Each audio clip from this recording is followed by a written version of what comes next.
আর কয়টা টাকা সাহায্য করেন না? বস ওকে 1 টাকাও দিবেন না, ওরা এই টাকা দিয়ে নেশা করে, ওকে আমি ভালো করে চিনি। এই তুই চুপ থাক, তোরে আমি এক শর্তে সাহায্য করবো। তুই আজকের পরে তো কোনো জায়গায় ভিক্ষা করতে পারবি না। ঠিক আছে স্যার, আমি আর ভিক্ষা করুম না। আচ্ছা এই লো, এই যে 2 লাখ টাকা আছে। স্যার আপনার কাছে আমি ওয়াদা করলাম আমি আজকের থেকে আর ভিক্ষা করুম না। ওকে যাই। বস এটা আপনি কি করলেন? ওরে 2 লাখ টাকা দিয়ে দিলেন?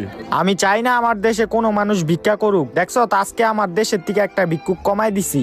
বস আপনি তো দেশের লিগে অনেক ভাবেন। এখন আয়। তুই এই এরিয়াটা সামলা। ওকে। কিরে তুই? কিরে তুই 6 মাসের মধ্যে এমন কি করলি যে তুই এত বড় লোক হয়ে গেছস? আমি স্যার কিছু দেন স্যার। এই এটি আমার লোক, যা যা, তোরা যা, অন্যদিকে যা। কিরে এডি কারা আসিল? আপনারা আমি ওয়াদা দিছিলাম না যে আমি আর ভিক্ষা করুম না। এখন আমি বেতন দেওয়া 2টা কর্মচারী রেখা লইছি, এখন অগদা আমি ভিক্ষা করাই।